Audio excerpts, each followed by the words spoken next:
दोस्तों, तो इस वीडियो में मैं आपको जंगल और जनकपुर का बाल राम कथा सुनाऊंगा।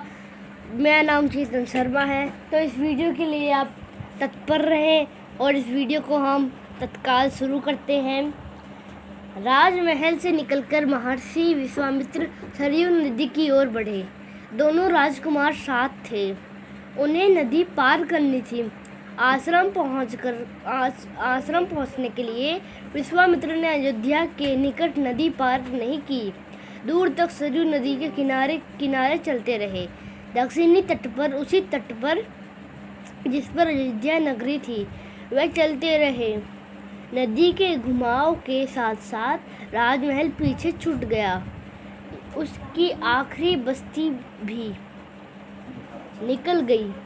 चलते चलते एक तीखा मोड़ आया तो सब कुछ दृष्टि से ओझल हो गए। राम और लक्ष्मण ने एक बार भी पीछे मुड़कर नहीं देखा। उनकी नज़र सामने थी, महर्षि विश्वामित्र के सधे कदम की ओर। सूरज की चमक धीमी पड़ने लगी। शाम होने को आई। राजकुमारों के चेहरे पर थकान का कोई चिन्ह नहीं था, उत्साह था। वे दिन भर पैदल चले थे और चलने को तैयार थे। महर्षि अचानक रुके। उन्होंने आसमान पर दृष्टि डाली। चिड़िया के झुंड अपने बसेरे की ओर लौट रहे थे। आसमान मटमैला लाल हो गया था। चरवाहे लौट रहे थे।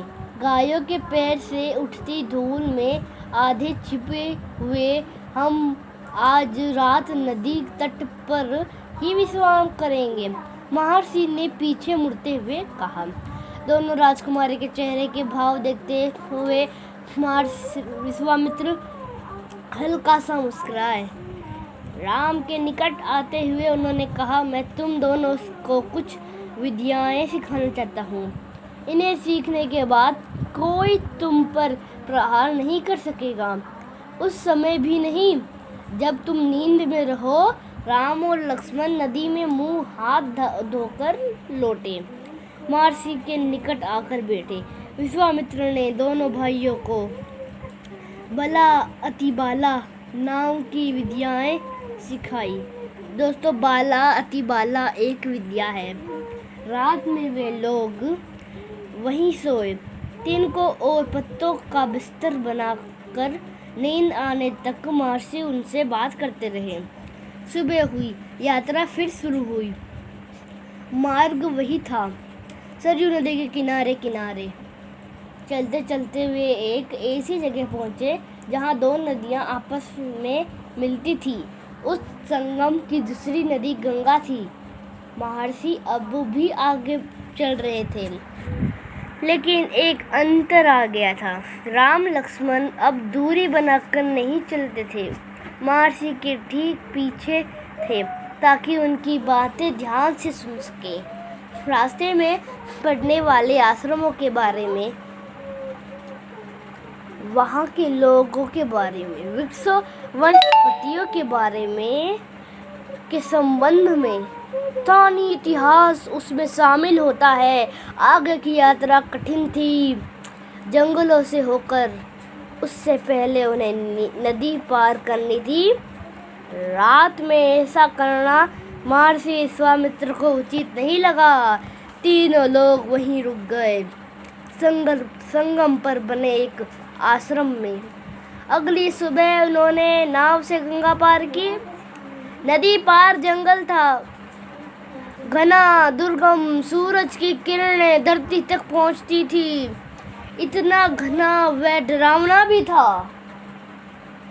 ऐसे ही नदी उन्होंने वहाँ पे झिंगुरों की आवाज़, जानवरों की दहाड़, कर्कश ध्वनियाँ। राम और लक्ष्मण को आश्वस्त करते हुए महर्षि ने कहा, ये जानवर और वनस्पतियाँ जंगल की शोभा है, इनसे कोई डर नहीं है। असली खतरा राक्षसी ताड़का से है, वह यही रहती है। तुम्हें वह खतरा हमेशा के लिए मिटा देना है। ताड़का से डर कोई उस वन में नहीं आता है, जो भी आता ताड़का उसे मार डालती, अचानक आक्रमण कर देती। उसका डर इतना था कि उस सुंदर वन का नाम ताड़का वन पड़ गया था। राम ने महर्षि की आज्ञा मान ली, धनुष पर प्रत्यंचा चढ़ाई और उसे एक बार खींचकर छोड़ा। इतना ताड़का को क्रोधित करने के लिए बहुत था। टंकार सुनते ही क्रोध से बली बिलाई ताड़का गरजती हुई राम की ओर दौड़ी। दो बालकों को देखकर उसका क्रोध और भड़क उठा। जंगल में जैसे तूफान आ गया। विशालकाय पेड़ कांप उठे, पत्ते टूट कर इधर उधर उड़ने लगे, धूल का घना बादल छा गया। उसमें कुछ दिखाई नहीं पड़ता था। फिर ताड़का ने पत्थर बरसाने शुरू कर दिए। राम ने उस पर बाण चलाए, लक्ष्मण ने भी निशान साधा। ताड़का बाणों से घिर गई। राम का एक बाण उसके हृदय में लगा, वह गिर पड़ी, फिर नहीं उठ पाई। विश्वामित्र बहुत प्रसन्न हुए। उन्होंने राम को गले लगा लिया। उन्होंने दोनों राजकुमारों को 100 तरह के नए नए शस्त्र दिए, उनका प्रयोग करने की विधि बताई, उनका महत्व समझाया। महर्षि का आश्रम वहाँ से अधिक दूर नहीं था, लेकिन तब तक रात हो चली थी। विश्वामित्र ने वह दूरी अगले दिन तय करने का निर्णय लिया। ताड़का मर चुकी थी, उसका भय नहीं था। तीनों ने रात वहीं बिताई, ताड़का वन में, जो पूरी तरह भयमुक्त था। सुबह जंगल बदला हुआ था, अब वह ताड़का वन नहीं था, क्योंकि ताड़का नहीं थी। भयानक आवाजें गायब हो चुकी थी। पत्तों से गुजरती हवा थी, उनकी सरसराहट का संगीत था। चिड़ियों की चहचहाहट थी, शांति थी। तस्वीर बदल गई थी। सिद्धाश्रम का अंतिम पड़ाव था। महर्षि का आश्रम रास्ता छोटा भी था, मनोहारी भी। प्राकृतिक सौंदर्य का आनंद लेते तीनों लोग जल्दी ही आश्रम पहुंच गए। आश्रम वासियों ने उनकी अगवानी की, अभिनंदन किया। महर्षि विश्वामित्र के आश्रम लौटने की खुशी, राम लक्ष्मण के आगमन का सुख। विश्वामित्र यज्ञ की तैयारियों में लग गए। अनुष्ठान प्रारंभ हुआ। आश्रम की रक्षा की जिम्मेदारी राम लक्ष्मण को सौंपकर महर्षि आश्वस्त थे। अनुष्ठान अपने अंतिम चरण में था, पूरा होने वाला था कुछ ही दिनों में। 5 दिन तक सब ठीक ठीक चलता रहा, शांति से, निर्विघ्न से। लगता था कि राजकुमारों की उपस्थिति ने ही राक्षसों को भाग दिया है। राम और लक्ष्मण ने यज्ञ पूरा होने तक न सोने का निर्णय किया। वे लगातार जागते रहे, चौकस रहे, कमर में तलवार, पीठ पर तुनीर, हाथ में धनुष, प्रत्यंचा चढ़ी हुई, हर स्थिति के लिए तैयार। अनुष्ठान का अंतिम दिन, अचानक भयानक आवाजों से आसमान भर गया। सुबाहु और मारीच ने राक्षसों के दल बल के साथ आश्रम पर धावा बोल दिया। मारीच क्रोधित था, यज्ञ के अलावा भी इस बात से कि राम लक्ष्मण ने उसकी माँ को मारा था, ताड़का को। राम ने राक्षसों का हमला होते ही कार्यवाही की, धनुष उठाया और मारीच को निशाना बनाया। मारीच बाण लगते ही मूर्छित हो गया, बाण के वेग से बहुत दूर जाकर गिरा, समुद्र के किनारे। वह मरा नहीं। जब होश आया तो उठकर दक्षिण दिशा की ओर भाग गया। राम का दूसरा बाण सुबाहु को लगा, उसके प्राण वहीं निकल गए।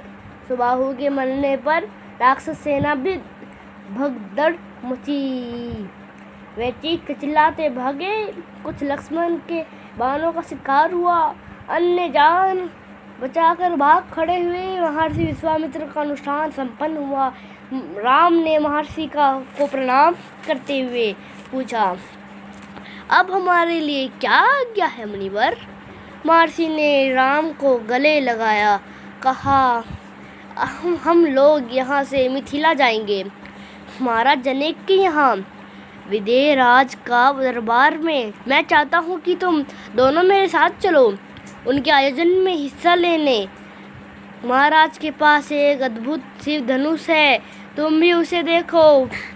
राम और लक्ष्मण अगली यात्रा को लेकर उत्साहित थे। नए स्थान देखने और जानने का अवसर। सोन नदी पार कर विश्वामित्र मिथिला की सीमा के पास पहुँचे। अपने शिष्यों और राजकुमारों के साथ वे गौतम ऋषि के आश्रम से होते हुए नगर में पहुँचे। राजा जनक के ने महल से बाहर आकर विश्वामित्र का स्वागत किया। तभी उनकी दृष्टि राजकुमारों पर पड़ी। विदेहराज चकित रह गए, वे स्वयं को रोक नहीं पाए। महर्षि से पूछा, यह सुंदर राजकुमार कौन है? मैं इनके आकर्षण से खींचता जा रहा हूँ। ये राम और लक्ष्मण हैं, महाराज दशरथ के पुत्र। मैं इन्हें अपने साथ लाया हूँ आपका अद्भुत धनुष दिखाने। विदेहराज ने महर्षि, उनके शिष्यों और राजकुमारों के ठहरने की व्यवस्था की एक सुंदर उद्यान में। अगले दिन सभी आमंत्रित लोग ऋषि, मुनि और राजकुमार यज्ञशाला में उपस्थित हुए। वहाँ महर्षि ने फिर धनुष का उल्लेख किया। महाराज जनक ने अपने अनुचरों को आज्ञा दी। शिव धनुष को यज्ञशाला में लाया गया। शिव धनुष सचमुच विशाल था, लोहे के पट्टी में रखा हुआ था। पट्टी में पहिए लगे हुए थे और 8 पहिए थे। उसे उठाना लगभग असंभव था। पहियों के सहारे खिसकाकर उसे एक दूसरी जगह ले जाया जाता था। अनुचर मुश्किल से उसे खींचते हुए यज्ञशाला में ले आए। धनुष देखते ही विदेहराज एक पल के लिए उदास हो गए। उन्होंने कहा, मुनिवर, मैंने प्रतिज्ञा की है अपनी पुत्री सीता के विवाह के संबंध में। जो यह धनुष उठाकर उस पर प्रतिज्ञा चढ़ा देगा, उसी के साथ सीता का विवाह होगा। अनेक राजकुमारों ने प्रयास किया और लज्जित हुए। उठाना तो दूर, वे उसे हिला तक नहीं सके। प्रतिज्ञा क्या चढ़ाते? विदेहराज का संकेत समझकर महर्षि विश्वामित्र ने राम से कहा, उठो वत्स, ये धनुष देखो। राम ने सिर झुकाकर गुरुजी की आज्ञा स्वीकार की। आगे बढ़े, पट्टी का ढक्कन खोल दिया। राम ने पहले धनुष देखा, फिर महर्षि को गुरु का संकेत मिलने पर राम ने यह विशाल धनुष सहज की उठा लिया। आसानी से उठाकर यज्ञशाला में उपस्थित सभी लोग हैरान रह गए। इसकी प्रतिज्ञा चढ़ा दूं मुनिवर? राम ने पूछा। अवश्य, यदि ऐसा कर सकते हो। विदेहराज चकित थे। राम ने आसानी से धनुष झुकाया, ऊपर से दबाकर प्रतिज्ञा खींची। दबाव से धनुष बीच से टूट गया। उसके 2 टुकड़े हो गए, बच्चों के खिलौने की तरह। यज्ञशाला में सन्नाटा छा गया। सब चुप थे, एक दूसरे की ओर देख रहे थे। सभागार की चुप्पी महाराज जनक ने तोड़ी। उनकी खुशी का ठिकाना न था। उन्हें सीता के लिए योग्य वर मिल गया था। उनकी प्रतिज्ञा पूरी हुई। जनक राज ने कहा, मुनिवर, आपकी अनुमति हो तो मैं महाराज दशरथ के पास संदेश भेजूं? बारात लेकर आने का निमंत्रण। यह शुभ संदेश उन्हें शीघ्र भेजना चाहिए। महर्षि की अनुमति से दूत अयोध्या भेजा गया, सबसे तेज चलने वाले रथों से। इस बीच जनकपुर में धूम मची गई। बारात के स्वागत तैयारी में लग गई। प्रसन्नता चरम पर थी। महाराज जनक का संदेश मिलते ही अयोध्या में खुशी छा गई रे। हाथी, घोड़े, रथ, सेना, बारात को मिथिला पहुंचने में 5 दिन लग गए। जनकपुरी जगमगा रही थी। हर मार्ग पर तोरणदार, हर जगह फूलों की चादर, एक एक कोना सुवासित।